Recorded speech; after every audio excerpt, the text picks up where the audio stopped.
Well, I did it. I'm on the catwalk.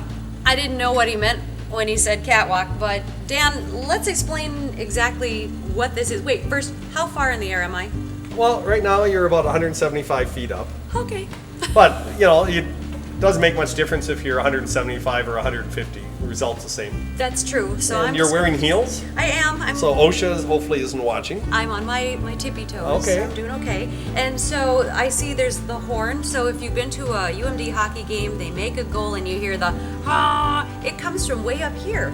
I never thought about that. Or the light when they break the goal and they're following them along.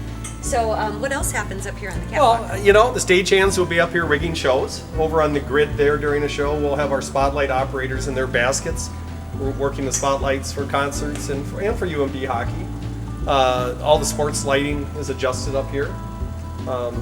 It's such a difference in this building compared to the old building when you see a broadcast. And that was really lighting. It's a combination of lighting and equipment. And this is all rigged up for national tournaments and national broadcasts. So we'll have ESPN here, or FSN doing a Gopher game or whatnot. Yeah. Also, you were mentioning about the socks and as far as acoustics, because there's a lot of concerts that happen here in Amsoil as well. Well, acoustics are everything in the design, and a lot of buildings either cut corners or they really don't pay attention to it, and then they open. And I think people know that, like the Target Center is known for not having good acoustics, and the Excel Center is known for having good acoustics. So we wanted to be a building that was known for good acoustics. Yeah, well, because that's what you're going to have. That's what we're going to have. So a lot of work went in. We had an acoustic designer here. So what you want to do is these are called lapidaries, so there's fabric all up here. In fact, even the big ducts are fabric. So it doesn't bounce the sound back, it softens and absorbs that. So hopefully we ended up with a great quality of sound. Well, thank you so much for giving us a tour of not only the facilities, but within your mind, you're giving us a lot of memories, which I'm sure people can relate to. Sure. And for bringing us someplace that I've never been before. Well, thank you for being brave. Well, of course. All right, thank you. Since we're longtime friends, I can do that. We are. All right. All right, so Dan, we have to ask you about the wall. Now I know there's got to be a story because it's very, very unique, but there isn't a plaque that says, oh, there is. There it is. Way over there. So I'm going to let you tell me rather than go read it to everybody. Well, something we're really proud of is our environmental mission at the deck. We were green before green was cool. Shelley Ferguson. There's the country song. Yeah, Shelley Ferguson, our director of operations. That's just her passion. And so when we built Amsoil, we wanted to make sure it was most energy efficient. Our goal was over 50% less energy than other arenas. But we also wanted to reuse local materials. So we have a lot of stuff with an iron range I just showed you, but we also worked with the grain elevator in Superior from the 1880s. And this wood actually was on the inside of a grain elevator. And what happened, this is after 130 years of grain pouring down that chute to be loaded into ships. This is how it looks.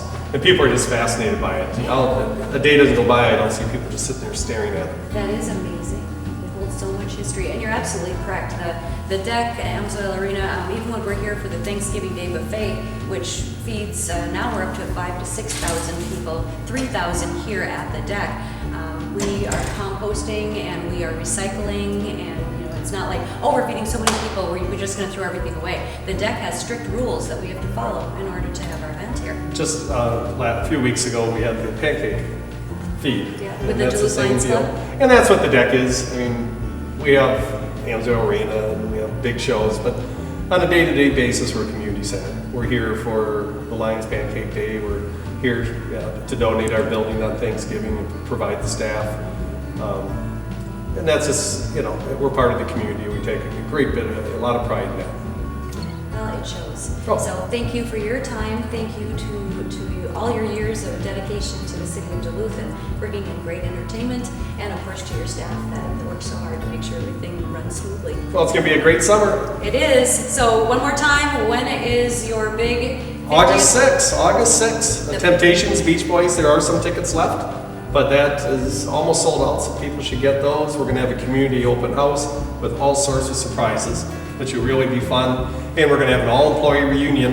We have tens of thousands of people that worked at the deck over the years. As red coats. As red coats. And so be sure you mark your calendar, come down that afternoon and visit some of your people you used to work with over the years. And be part of all the fun and the history.